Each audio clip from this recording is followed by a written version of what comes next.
कहानी की शुरुआत में हमें एक लड़के को दिखाया जाता है जो कि फोन पर किसी से बात कर रहा होता है। इस लड़के का नाम लुइस होता है जो कि अपनी बचपन की दोस्त वेना से कॉल पर बात कर रहा था। लुइस कहीं ना कहीं उसे पसंद भी करता है। वेना लुइस से कहती है कि अगर तुम अपने घर जा रहे हो तो मुझे भी अपने साथ अपने शहर ले चलो। लुइस उसे कहता है कि मैं ऐसा नहीं कर सकता क्योंकि मैं प्लेन से जा रहा हूँ। पर अगले ही पल लुइस सोचता है कि ये एक अच्छा मौका है वेना के साथ टाइम गुजारने का, इसलिए वो उसे हाँ बोल देता है। पर लुइस के पास तो रोड से जाने के लिए कोई भी गाड़ी नहीं थी। अब लुइस अपना बैंक अकाउंट चेक करता है और अगली सुबह एक पुरानी गाड़ी खरीदने के लिए पहुंच जाता है। वो एक ओल्ड कार खरीद लेता है जिसमें ना रेडियो होता है ना एसी, यहाँ तक कि गाड़ी की एक लाइट भी नहीं होती है। इसके बाद लुइस खुश होकर अपने सफर के लिए निकल पड़ता है। रास्ते में जब लुइस एक फ्यूल स्टेशन पर गाड़ी में फ्यूल डलवाता है तो वो अपनी मॉम को कॉल करके बताता है कि मैं प्लेन से नहीं बल्कि गाड़ी से आ रहा हूँ। उसकी मॉम थोड़ी सी हैरान होती है और उसे कहती है कि अगर तुम बाय रोड से आ रहे हो तो आते हुए अपने भाई फ्यूलर को भी लेते आना क्योंकि अब वो जेल से छूट गया है। इसलिए लुइस ना चाहते हुए भी अपने भाई को पिक करने के लिए निकल जाता है। आगे रास्ते में लुइस का ध्यान भटक जाता है, इसलिए वो गाड़ी अचानक से रोड से नीचे उतार देता है जिस वजह से पीछे आ रही पुलिस लुइस पर फाइन लगा देती है। साथ ही गाड़ी ओवर स्पीड होने की वजह से उसे चेतावनी भी मिलती है और गाड़ी में अपनी लाइट ठीक कराने को बोलकर उसे छोड़ देते हैं। अब लुइस अपने भाई फ्यूलर को लेने के लिए पुलिस स्टेशन पहुंच जाता है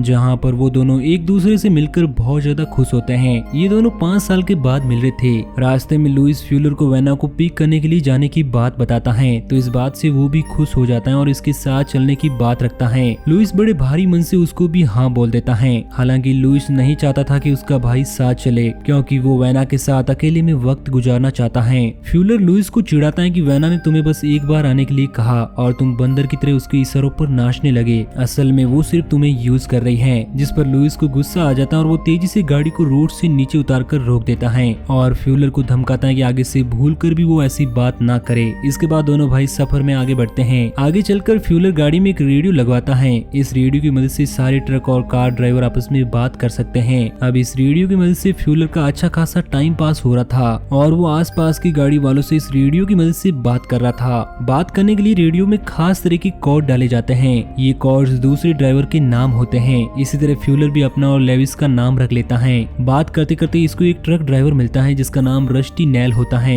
जो कि बात करने में थोड़ा अजीब था। रस्टी कहता है कि बारिश का मौसम बड़ा अजीब होता है, कईयों को बारिश पसंद होती है और कईयों को नहीं। तभी फ्यूलर को एक खुरापाती आइडिया आता है और वो लुइस को कहता है कि तुम इस ड्राइवर से लड़की की आवाज में बात करो और हम इसे बेवकूफ बनाएंगे। शुरू में तो लुइस मना कर देता है लेकिन फ्यूलर के जिद करने की वजह से वो मान जाता है और उस ड्राइवर से लड़की की आवाज में बात करता है। ट्रक ड्राइवर भी लड़की समझकर उससे दोस्ती कर लेता है। बात करते करते अचानक रेडियो का नेटवर्क टूट जाता है। इस बात से उसका भाई बहुत उदास होता है। वो चाहता था कि हम उससे बात करते रहे और आखिर में बताएंगे कि हम लड़की नहीं बल्कि लड़के हैं, तो हमें बहुत मजा आता।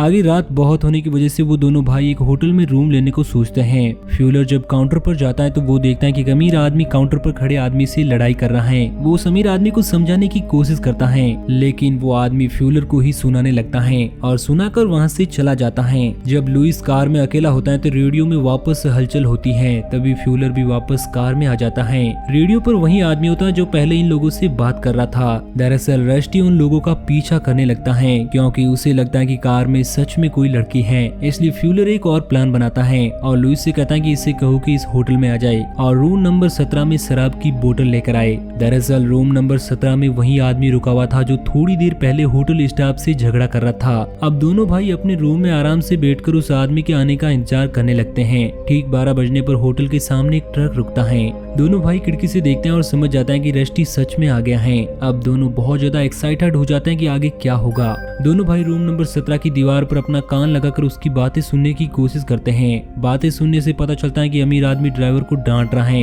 लेकिन तभी अचानक से अजीब सी आवाज आना स्टार्ट हो जाती है जैसे कि कोई किसी का गला दबा रहा हो। इस बात से घबराकर लुइस होटल के स्टाफ को कॉल करके रूम नंबर 17 में झगड़ा होने की बात बताता है। वर्कर कमरा नंबर 17 में कॉल करके पूछता है तो उसे बताता है कि यहाँ सब ठीक है। वर्कर भी इन दोनों भाइयों को वापस कॉल करके बताता है कि वहाँ कोई गड़बड़ नहीं है। इसलिए वो दोनों थोड़ी परेशान होकर आखिर में सो जाते हैं। रात को रस्टी का ट्रक भी वहाँ से चला जाता है। अगली सुबह कमरा नंबर 17 में पुलिस आती है और इन दोनों भाइयों से पूछताछ करती है। पुलिस बताते हैं कि उस अमीर आदमी का शरीर रोड के किनारे बहुत ही बुरी हालत में मिला। ये सुनकर दोनों भाई बहुत ज्यादा हैरान हो जाते हैं। इन दोनों को लगता है कि उस अमीर आदमी ने ट्रक ड्राइवर को पीटा होगा, पर यहाँ पर तो बिल्कुल उल्टा हो गया। आगे पुलिस उन दोनों को हॉस्पिटल में ले जाती है, जहाँ पर वो अमीर आदमी एडमिट होता है। रस्टी ने उस अमीर आदमी के ऊपर वाले होठ को काट दिया था, जिस वजह से उसके दांत नजर आ रहे थे। ये सब देखने में वाकई में बहुत डरावना था। इन दोनों भाइयों को नहीं पता था कि इनका मजाक इतना खतरनाक साबित होगा। अब घबरा कर लुइस पुलिस को सब कुछ सच सच बता देता है।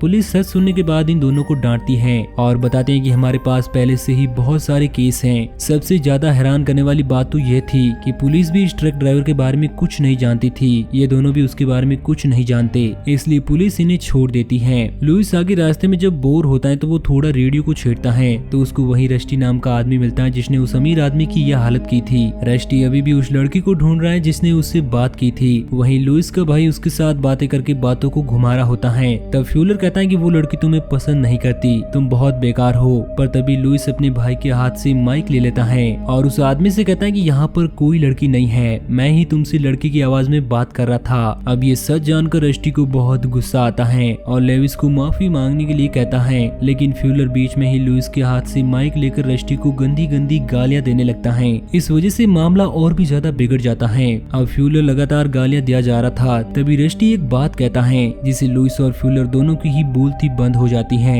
अब रस्टी बताता है कि तुम्हें अपनी गाड़ी की लाइट ठीक करवा लेनी चाहिए। इसका मतलब रस्टी इन दोनों की गाड़ी का बहुत लंबे टाइम से पीछा कर रहा है, जिससे वो दोनों बहुत ज्यादा डर जाते हैं और गाड़ी को बहुत ही तेजी से भगाने लगते हैं। लेकिन उनकी किस्मत इतनी बुरी थी कि गाड़ी का फ्यूल भी खत्म होने लगता है। तभी लुइस बाईपास वाली रोड पर अपनी गाड़ी ले जाता है, जिस वजह से ट्रक सीधा निकल जाता है और वो दोनों बच जाते हैं। आगे जाकर उनको एक पेट्रोल पंप भी मिल जाता है, जहाँ से वो अपनी गाड़ी में फ्यूल डलवा लेते हैं। वहाँ पर लुइस फ्यूलर को गाड़ी में फ्यूल डालने के लिए कहता है और खुद पुलिस को कॉल करने के लिए फोन बूथ पर जाता है। तभी पेट्रोल पंप पर एक बर्फ का ट्रक आकर रुकता है। उसमें से एक आदमी अपने हाथ में बेसबॉल बैट लेकर बाहर आता है। फ्यूलर को लगता है कि यही रस्टी, इसलिए वो इशारा करके लुइस को बता देता है। अब लुइस बगैर पुलिस से बात किए अपना कार्ड काउंटर पर रखता है और वो बिल देकर बाहर आ जाता है। अब वो दोनों जल्दी से गाड़ी में बैठकर वहाँ से निकल जाते हैं, जिससे डर के मारे वो एक ऐसी सुनसान रोड पर पहुंच जाते हैं जो कि अंधेरे में जाकर खत्म हो जाती है। मगर वो बर्फ वाला ट्रक इनका पीछा करते करते वहाँ पर भी आ जाता है। ट्रक वाला आदमी इनकी गाड़ी के पास आकर इनको अपना कार्ड लौटा देता है, जो कि लुइस काउंटर पर ही छोड़ आया था। दरअसल वो ट्रक ड्राइवर रस्टी नहीं होता है। ये जानकर वो दोनों भाई काफी खुश होते हैं और थोड़ा हंसते हैं। मगर तभी बर्फ वाले ट्रक को चीरते हुए एक ट्रक निकलता है।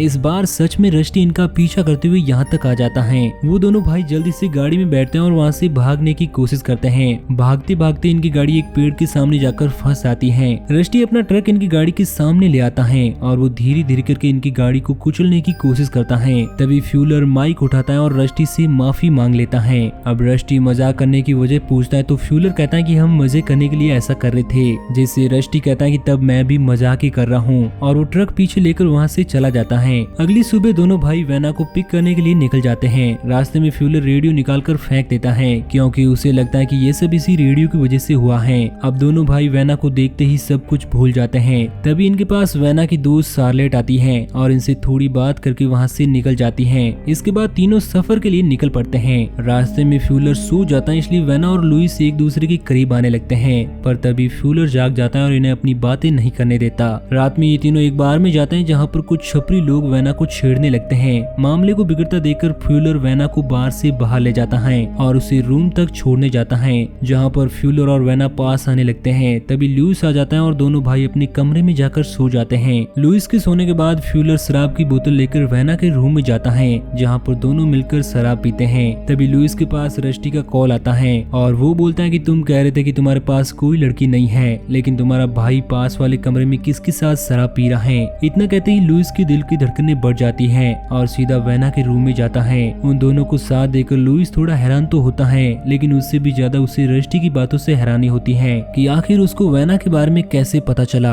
अब वो तीनों रात को ही वहाँ से कार में बैठकर निकल जाते हैं। रास्ते में इनको साइन बोर्ड पर रस्टी का एक मैसेज लिखा हुआ मिलता है, जिसमें वो इनको अपनी गाड़ी की डिग्गी चेक करने को बोलता है। इसलिए वो तीनों अपनी गाड़ी की डिग्गी चेक करते हैं, तो उसमें से वही रेडियो मिलता है जो कि फ्यूलर ने रास्ते में फेंक दिया था। इसका मतलब रस्टी अभी भी इनका पीछा कर रहा है। अब ये लोग इस रेडियो को ठीक करके रस्टी से बात करते हैं। जब रस्टी बात कर रहा था तो उसके पीछे किसी लड़की के रोने की आवाज आती है। उस आवाज को वेना पहचान लेती है। दरअसल वो आवाज किसी और की नहीं बल्कि शार्लेट की होती है। अब इन्हें शार्लेट को बचाने के लिए रस्टी की बात माननी होगी। आगे रस्टी दोनों भाइयों को एक रेस्टोरेंट में अपने सारे कपड़े उतार कर जाने के लिए कहता है। वहाँ पर दोनों भाइयों की खूब बेइज्जती होती है। ये सब रस्टी अपनी बेइज्जती का बदला लेने के लिए कर रहा था। अब रस्टी वेना को बताता है कि तुम लोगों ने मेरे साथ ठीक नहीं किया, इसलिए मैं इसका बदला जरूर लूंगा। आगे रस्टी इन तीनों को एक खेत में बुलाता है। खेत में बुलाकर इन्हें कहता है कि अपनी गाड़ी से उतरकर बाहर आ जाओ। रस्टी अपने ट्रक से इन तीनों को कुचलने की कोशिश करता है, लेकिन वो तीनों साइड में कूद जाते हैं और एक दूसरे से अलग हो जाते हैं। अब रात के अंधेरे में ये जैसे तैसे रस्टी के ट्रक से बच जाते हैं।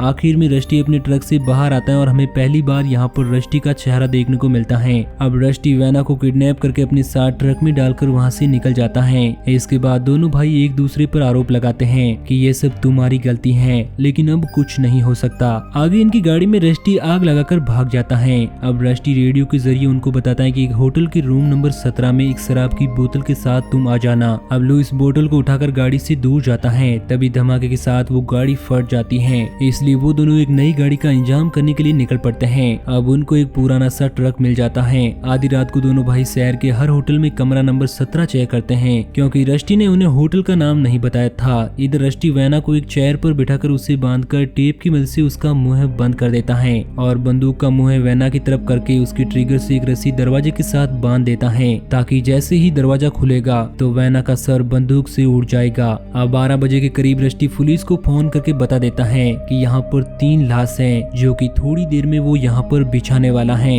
अब कुछ देर बाद वो दोनों भाई वहाँ पर पहुँच जाते हैं और कमरा नंबर 17 खोलकर अंदर जाते हैं। अंदर जाकर वो देखते हैं कि वो कमरा बिल्कुल खाली है, जिससे वो दोनों काफी परेशान हो जाते हैं। तभी वहाँ पर रखे फोन पर रस्टी कॉल करता है और ल्यूस का मजाक उड़ाता है। ल्यूस जब रस्टी से बात कर रहा होता है तो उसे पता चलता है कि रस्टी पास वाले कमरे में है, इसलिए वो फ्यूलर को पास वाले कमरे को चेक करने के लिए भेजता है। जब फ्यूलर पीछे से रूम में एंटर हो रहा होता है तो गलती से उससे आवाज हो जाती है और रस्टी फ्यूलर पर अटैक कर देता है। चीखने की आवाज सुनकर ल्यूस रूम का दरवाजा खोलने ही वाला होता है। तभी फ्यूलर खुद को छुड़ा लेता है और लुइस को दरवाजा खोलने से मना कर देता है। इधर फ्यूलर की टांग में कील घुस जाती है और वो उसे निकालने वाला था, पर रस्टी उस पर अपना पैर रखकर उसे वापस अंदर घुसा देता है। लुइस अपने भाई की आवाज सुन पीछे आता है तो देखता है कि रस्टी ने उसे दीवार पर लटका दिया है। लुइस उसे निकालने की कोशिश करता है, लेकिन वो सफल नहीं हो पाता। तभी वहाँ पर पुलिस भी आ जाती है। अब पुलिस को सबसे पहले होटल मैनेजर की डेड बॉडी मिलती है, जिस वजह से अब वो हर रूम को चेक करने लगते हैं। लुइस भी अपने भाई को छुड़ा लेता है। पुलिस जैसे ही वेना के रूम का गेट खोलने वाली होती है, तभी लुइस टाइम पर आकर उसे गन के सामने से हटा लेता है। पुलिस गन की आवाज सुनकर लुइस को ही क्रिमिनल समझ लेती है। फ्यूलर देखता है कि रस्टी अपने ट्रक के साथ इनकी तरफ आ रहा है, इसलिए वो सबको बता देता है, जिससे पुलिस ट्रक पर गोलियां चलाना शुरू कर देती है, लेकिन वो नहीं रुकता और लुइस फ्यूलर को लेकर साइड में कूद जाता है और ट्रक रूम के अंदर घुस जाता है। पुलिस ट्रक के अंदर देखती है तो उन्हें ड्राइवर की डेड बॉडी मिलती है, मगर वेना की दोस्त शार्लेट सही सलामत होती है। पुलिस चेक करके इनको बताते हैं कि ड्राइवर बर्फ की कंपनी में काम करता है। ये सुनकर दोनों भाई चौंक जाते हैं। तभी रेडियो पर रस्टी बोलता है, इसका मतलब रस्टी ने अपनी जगह पर उस बर्फ वाले ट्रक ड्राइवर को बिठा दिया था, जिसे उसने उस रात को 2 भागों में बांट दिया था और इस तरह से रस्टी अभी भी इनका पीछा करता रहेगा। तो दोस्तों ये मूवी यहीं पर एंड हो जाती है। इस कहानी का एक और भाग है जिसका वीडियो हम बहुत जल्द अपने चैनल पर अपलोड करेंगे, तो उस वीडियो के क्विक नोटिफिकेशन के लिए हमारे चैनल को सब्सक्राइब जरूर करना।